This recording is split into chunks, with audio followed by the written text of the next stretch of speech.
ಪಹಲ್ಗಾಮ್ ದಾಳಿಯ ಬಳಿಕ ಕಣಿವೆ ನಾಡಿನಲ್ಲಿ ಭಾರತ ಹೈ ಅಲರ್ಟ್ ಆಗಿದೆ.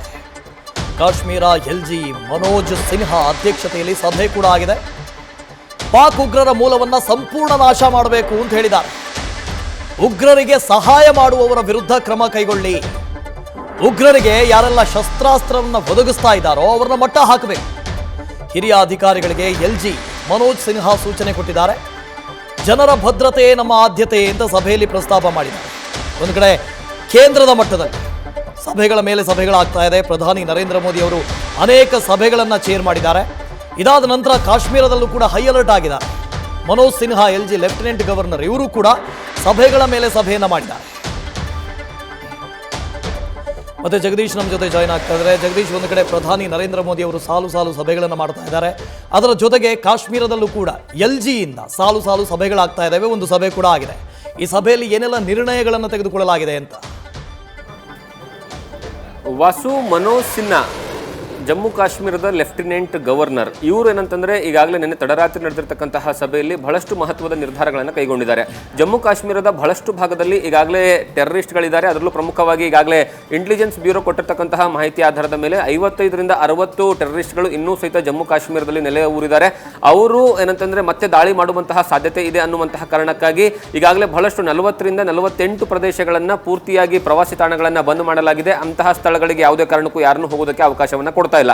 ಕಾರಣ ಏನು ಅಂತಂದ್ರೆ ಮತ್ತೆ ಅಲ್ಲಿ ಮತ್ತೊಂದು ಸಾರಿ ದಾಳಿ ಆಗುವಂತಹ ಸಾಧ್ಯತೆ ಇದೆ ಅನ್ನುವಂತಹ ಕಾರಣಕ್ಕಾಗಿ ಈಗ ಆಗಿರತಕ್ಕಂತಹ ಪಹಲ್ಗಾಮ್ ದಾಳಿಯನ್ನ ಹೊರತುಪಡಿಸಿ ಮುಂದೆ ಯಾವುದೇ ಇಂತಹ ಅಹಿತಕರ ಘಟನೆಗಳು ನಡೀಬಾರದು. ಮತ್ತೆ ಜನಸಾಮಾನ್ಯರು ಸಾಮಾನ್ಯವಾಗಿ ತಮ್ಮ ಜೀವನವನ್ನು ನಡೆಸೋದಕ್ಕೆ ಅವಕಾಶ ಆಗಬೇಕು. ಮತ್ತೆ ಪ್ರವಾಸಿಗರು ಏನು ಬೇರೆ ಬೇರೆ ಕಡೆಯಿಂದ ಬರ್ತಾ ಇದ್ದಾರಲ್ಲ ಅವರಿಗೆ ಸಂಪೂರ್ಣವಾದಂತಹ ಭದ್ರತೆಯನ್ನು ಕೊಡುವಂತಹ ಕೆಲಸವನ್ನ ಮಾಡಬೇಕು ಅನ್ನುವಂತಹ ಸಂದೇಶವನ್ನ ನಿನ್ನೆ ನಡೆದಿರ್ತಕ್ಕಂತಹ ತಡರಾತ್ರಿ ನಡೆದಿರ್ತಕ್ಕಂತಹ ಸಭೆಯಲ್ಲಿ ಹೇಳಿರುವಂತದ್ದು. ಮತ್ತೆ ಅದರಲ್ಲೂ ಪ್ರಮುಖವಾಗಿ ಬಹಳಷ್ಟು ಟೆರರ್ ಆಕ್ಟಿವಿಟಿ ಇರುವಂತಹ ಡಿಸ್ಟ್ರಿಕ್ಟ್ಗಳಿದಾವಲ್ಲ, ಬಂಡಿಪುರ ಆಗಿರ್ಬೋದು ಅಥವಾ ನಂತರ ಅನಂತನಾಗ್ ಆಗಿರ್ಬೋದು ಅಥವಾ ಪೂಂಚ್ ಭಾಗ ಆಗಿರ್ಬೋದು, ಅದ್ರ ಜೊತೆಗೆ ಉರಿ ಭಾಗ, ಈ ಭಾಗದಲ್ಲಿ ಹೆಚ್ಚಿನ ಹೈ ಅಲರ್ಟ್ ಅನ್ನ ಘೋಷಣೆ ಮಾಡುವಂತೆ ಈಗಾಗಲೇ ಸೂಚನೆಯನ್ನ ಕೊಡಲಾಗಿದೆ. ಮತ್ತೆ ಹೆಚ್ಚಿನ ಸೇನೆಯನ್ನ ಅಲ್ಲಿ ನಿಯೋಜನೆ ಮಾಡಬೇಕು ಅನ್ನುವಂಥದ್ದು.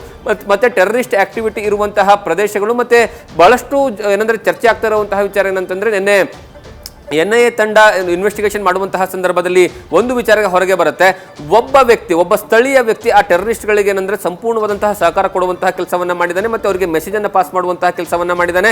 ಈ ಎಲ್ಲ ಏನಂತಂದ್ರೆ ಯಾರೆಲ್ಲ ಸ್ಥಳೀಯರು ಈ ರೀತಿಯಾಗಿ ಸಪೋರ್ಟ್ ಅನ್ನ ಕೊಡ್ತಾ ಇದ್ದಾರೆ ಟೆರರಿಸ್ಟ್ಗಳಿಗೆ, ಅವರ ವಿರುದ್ಧವಾಗಿ ನಿರ್ದಾಕ್ಷಿಣ್ಯವಾಗಿ ಕ್ರಮಗಳನ್ನು ಕೈಗೊಳ್ಳಬೇಕು, ಅವರನ್ನು ಹುಡುಕುವಂತಹ ಕೆಲಸವನ್ನ ಮಾಡಬೇಕು. ಅದರಲ್ಲೂ ಸ್ಪೆಷಲಿ ಈಗಾಗಲೇ NIA ತಂಡ ಆಗಿರ್ಬೋದು ಅಥವಾ ಸೇನೆ, ಭಾರತೀಯ ಸೇನೆ ಏನಂದ್ರೆ ಈಗಾಗಲೇ ಅಲ್ಲಿ ಇನ್ವೆಸ್ಟಿಗೇಷನ್ ಮಾಡುವಂತಹ ಕೆಲಸವನ್ನ ಮಾಡ್ತಾ ಇದೆ. ಮತ್ತೆ ಟೆರರಿಸ್ಟ್ಗಳನ್ನ ಹುಡುಕುವಂತಹ ಕೆಲಸವನ್ನ ಮಾಡ್ತಾ ಇದೆ.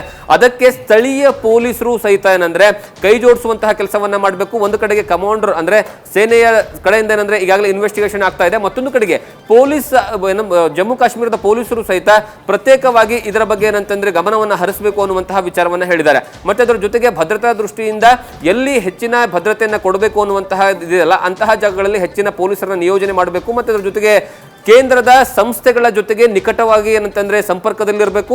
ಆ ಮೂಲಕವಾಗಿ ಈ ಒಂದು ಟೆರರ್ ಆಕ್ಟಿವಿಟಿಯನ್ನು ಸಂಪೂರ್ಣವಾಗಿ ನಿರ್ನಾಮ ಮಾಡೋದಕ್ಕೆ ಏನಂತಂದ್ರೆ ಭದ್ರತೆಯ ಜೊತೆಗೆ ಏನಂತಂದ್ರೆ ಇನ್ವೆಸ್ಟಿಗೇಷನ್ ಮಾಡುವಂತಹ ಕೆಲಸವನ್ನ ಮಾಡಬೇಕು ಅಂತ. ಯಾಕಂದ್ರೆ ನಿನ್ನೆ ಪಹಲ್ಗಾಮ್ನಲ್ಲಿ ನಡೆದಿರ್ತಕ್ಕಂತಹ 3D ಮ್ಯಾಪಿಂಗ್ ನ ಸಂದರ್ಭದಲ್ಲೂ ಸಹಿತ ಗೊತ್ತಾಗಿರುವಂತಹ ವಿಚಾರಗಳೇನಂತಂದ್ರೆ ಬಹಳಷ್ಟು ಟೆರರಿಸ್ಟ್ಗಳು ಮುಂಚಿತವಾಗಿಯೇ ಬಂದು ಅಲ್ಲಿ ಏನಂದ್ರೆ ಎಲ್ಲಾ ಪ್ರದೇಶವನ್ನು ಸುತ್ತಾಡಿ ಹೋಗಿದ್ದಾರೆ. ಮತ್ತೆ ಅದರ ಜೊತೆಗೆ ಬಂದಂತಹ ಸಂದರ್ಭದಲ್ಲಿ ಅಂದ್ರೆ ಏಪ್ರಿಲ್ 22ನೇ ತಾರೀಕು ಬಂದಂತಹ ಸಂದರ್ಭದಲ್ಲಿ ಟೆರರ್ ಅಟ್ಯಾಕ್ ಆಗಿರುವಂತಹ ಸಂದರ್ಭದಲ್ಲಿ 4 ಜನ ಹೋಗಿರುವಂತದ್ದು ಅಂದ್ರೆ ಕಾಡಿನ ಒಳಗೆ ಹೋಗಿರುವಂತಹ ದಾರಿಗಳಿದಾವಲ್ಲ ಆ ದಾರಿಗಳನ್ನ ಗುರಿಯಾಗಿಸಿಕೊಂಡು ಅಲ್ಲಿ ಏನಂತಂದ್ರೆ ಏನಾದ್ರೂ ಗುರುತುಗಳಿದಾವ ಅನ್ನುವಂತಹ ಏನಂದ್ರೆ ಮಾಹಿತಿನ ಕಲೆ ಹಾಕುವಂತಹ ಕೆಲಸ ಆಗ್ತಾ ಇದೆ. ಅದಕ್ಕೆ ಪೊಲೀಸರ ಸಹಕಾರ ತುಂಬಾ ಇಂಪಾರ್ಟೆಂಟ್ ಆಗುತ್ತೆ. ಅದರ ಸಂಪೂರ್ಣವಾದಂತಹ ಸಹಕಾರವನ್ನು ಕೊಡಬೇಕು ಅನ್ನುವಂಥದ್ದನ್ನ ನಿನ್ನೆ ಸಭೆಯಲ್ಲಿ ಹೇಳಿರುವಂತದ್ದು. ವಾಸು, ನ್ಯೂಸ್ ಫಸ್ಟ್ ನಿರ್ಭೀತಿಯಿಂದ ನಿಮ್ಮ ಪರವಾಗಿ.